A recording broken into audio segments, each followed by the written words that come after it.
Chapter 1, The Birthday Decision. The mirror didn't lie. It never did. Nia stood still, her fingers lightly brushing against the soft fabric of her dress, her eyes scanning her reflection, not with insecurity, but with quiet determination. 20. It wasn't just a number to her. It was a line. A line between the girl she had been, and the woman she had decided to become. Behind her, laughter filled the room.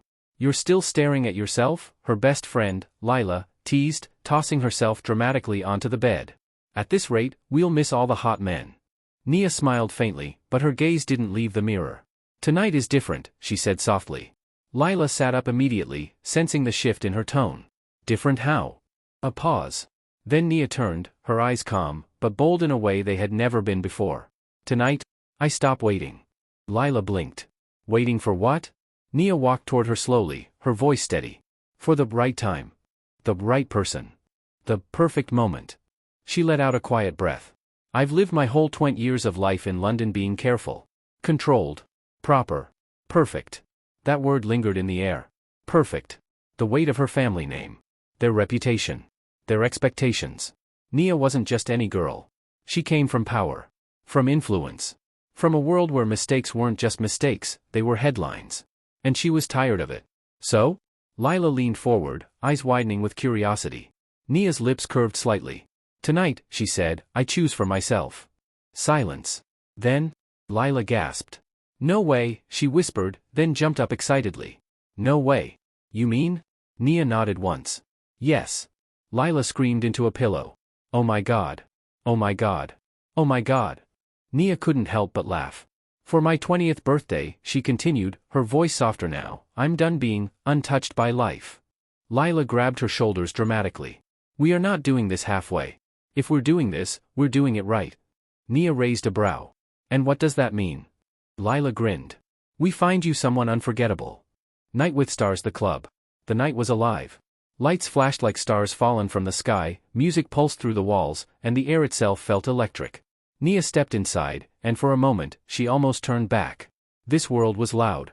Free. Unpredictable. Everything she wasn't. "You okay?" Lila asked, leaning close so she could be heard over the music. Nia nodded slowly. "Yeah. I just..." Her words faded. Because that's when she felt it. That strange shift in the air. Like something, or someone, had just entered her orbit. Her eyes moved across the room. Men. Women. Laughter. Drinks. Movement. Then, they stopped. On him. He wasn't trying. That was the first thing she noticed. While everyone else seemed to demand attention, he didn't. And somehow, that made him impossible to ignore. Tall. Composed. Dressed simply, but everything about him carried quiet authority. Dangerous calm. The kind of man who didn't chase. The kind who was chased. Nia's heartbeat shifted. Slow, then fast. "Target spotted?" Lila whispered, following her gaze. Nia didn't answer. She couldn't. Because for the first time that night, she wasn't thinking. She was feeling. And that was far more dangerous. Nia's POV. "I felt the pull before I even realized I was moving. He was there, across the room, and the world had somehow shrunk to the space between us. I could hear the bass, the laughter, the chaos around me, but all of it faded under the gravity of him." Lila nudged me, whispering, "Go. Talk. Do something." I wanted to. I wanted to say something, but my voice refused to obey. Then he looked at me. And it felt personal. Not like the fleeting glances I was used to. Not like someone pretending to notice. No. He was seeing me. Every instinct in me screamed danger. And yet, desire. "Excuse me," Lila chirped, her grin mischievous, dragging me forward. "He's yours." I hesitated. My chest tight. My heartbeat wild. He didn't smile. Didn't move. Just watched. And in that silence, something unspoken passed between us. I wanted to introduce myself, but as I approached, I realized, he was sizing me up, calm, confident, unshakable. Too confident. And then it hit me, he wasn't like anyone else. "Good evening," I said softly, almost breathless. "Evening," he replied. His voice was low, controlled, like a promise and a warning all at once. Lila, of course, noticed my hesitation. "Go on," she whispered. "Make him yours." I took a breath. And then, somehow, we were dancing. Not just moving to the music, but circling each other, a game, a hunt, a silent agreement. He didn't speak. He didn't smile. Just led. And I followed. Hours passed like minutes. Drinks, laughter, the world spinning, but all that mattered was the pull, the heat, the tension that wrapped around us. When he leaned in close, I could feel the strength in him, the dominance that simmered under the calm exterior. "You're bold," he said, low, almost a growl. I bit my lip. "I'm 20, I said softly. "It's my birthday. I'm allowed." He chuckled, a rare sound, quick, dangerous, intoxicating. And then he whispered, "You'll remember this night." I was slowly becoming impatient. So I leaned in. I gave him a kiss. He kissed back with a stronger intensity, like he had been waiting for this small gesture all along. The kiss was hungry. Raw. Unapologetic. His hands moved over me, almost everywhere, tracing curves, exploring, igniting goosebumps across my skin. My nipples stiffened, brushing against the fabric of my dress, demanding release. Before I could think, he lifted me effortlessly, carrying me to the bed. His lips never left mine, circling, teasing, devouring. His hands traced slowly from my belly button to my breasts. He cupped them, firm but possessive, as if claiming them. My fabric gave way under his insistence. I felt his mouth on my breast, sucking the life out of me. The sensation was overwhelming. I wanted it to last all night. He was merciless, a beast, raw and unforgettable. But I liked it. Every touch, every kiss, every dip and thrust he gave me felt like heaven. I circled my leg around his waist, pulling him closer, deeper, wanting more. Oh God, heaven alone knew how I felt. And then, in the heat of passion, our clothes were gone. His body pressed against mine, bare and raw. Different emotions swept through me, fear, excitement, desire, curiosity, but above all, I was burning. Every brush of skin, every subtle gasp, every movement felt like fire, yet comfort. A strange mix of dominance and care. Time stopped. And in that silence, broken only by whispers and shallow breaths, I gave myself entirely to the night.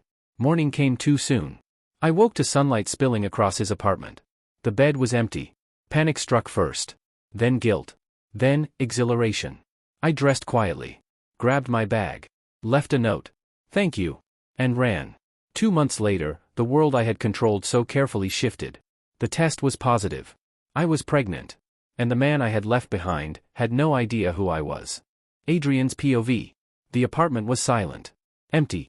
The bed still held the memory of her, the warmth, the scent, the audacity of her. Adrian Blackwell leaned against the doorway, letting the morning light fall across his face.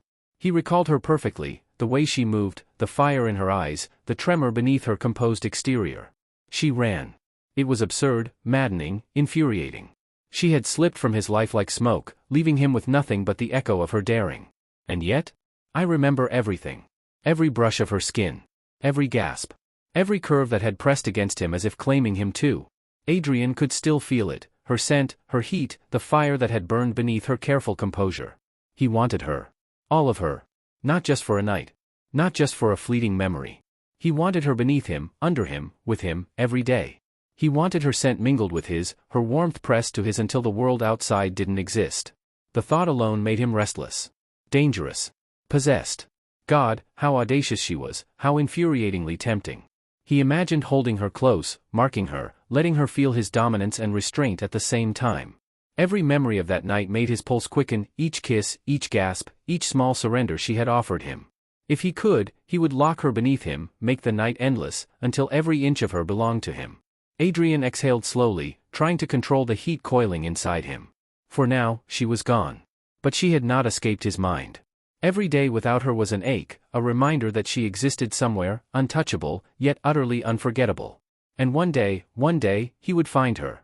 And when he did, he would claim what was his, not out of cruelty, but because she had left a piece of herself behind in his bed, in his mind, in his body. The thought alone made him hard, aware, dangerously alive. Adrian Blackwell had never forgotten. He would never forget. And the day I meet her again, she will remember it too. Nia's POV. The morning after had already become a memory, clinging to me like a shadow. 2 months had passed since that night, the night that had changed everything. Just weeks before, I had walked across the stage to receive my diploma in medicine, the culmination of years of sleepless nights, relentless exams, and endless pressure. The pride I had felt, the joy, the sense of accomplishment, it all now seemed like a distant echo compared to the life I had stepped into. I was barely 3 months into my pregnancy, and the realization hit me in waves, fear, awe, and a strange thrill all at once. Life as I had known it, careful, controlled, perfect, was over. Yet somehow, I felt more alive than I ever had. The whispers had started. The judgments. My reputation, carefully cultivated over years, felt fragile, vulnerable. My family acted quickly. Switzerland. Neutral, private, and far from prying eyes. A place where I could protect myself, my unborn child, and my dignity. Lila was the first to visit me before I left. Her eyes sparkled with a mix of mischief and concern as she grasped my hands. "You're not alone," she said firmly. "I'll be with you every step. And your brother, he's checking in constantly. You'll have everything you need." I squeezed her hands, letting her confidence seep into me. Lila had always been my anchor, bold, witty, unflinching, fiercely loyal. My brother arrived next. Quiet, protective, steady. Even in silence, he reassured me. "You'll be okay," he said softly, voice low and grounding. "We'll make sure of it. You just focus on yourself and the baby." Their presence gave me courage, a shield against the storm I had left behind. Switzerland welcomed me with crisp air and calm elegance. The plane touched down into a world untouched by scandal or gossip, a blank canvas waiting for me to paint my life anew. The first breath of Swiss air was cool and sharp, carrying the faint scent of pine and snow from distant mountains. I felt, for the first time in weeks, a strange sense of hope. The apartment my family arranged was modest but private, steps away from a prestigious hospital where I could begin my career. Fresh out of graduation, I knew I still had much to learn, but the opportunity to grow and serve as a doctor, even in a new country, felt exhilarating. Lila promised frequent visits, my brother coordinated everything, from medical checkups to groceries, allowing me to focus entirely on my pregnancy, my health, and the life I was quietly beginning to build. Settling in was not without its challenges. The streets were quiet, almost sterile. Faces were unfamiliar, and the language tripped me up more than once. But I reminded myself each day, I was here with purpose. My career, my child, my life, I would shape them on my own terms. Evenings became moments of reflection. Sometimes I thought of him, the man from that night. Dangerous, dominant, unforgettable. A shadow that refused to leave my mind.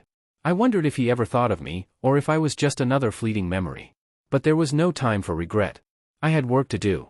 I threw myself into shadowing senior doctors, refining my skills, and quietly proving to myself that I could excel even under these circumstances.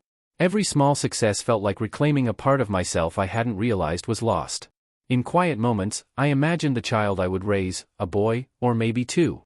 Bright, curious, genius in ways that went beyond textbooks. I thought about teaching him courage, kindness, and resilience.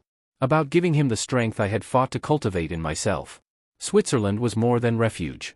It was promise, a place to grow, to heal, to become unshakable. And one day, perhaps he would find me again. Until then, I had a life to build.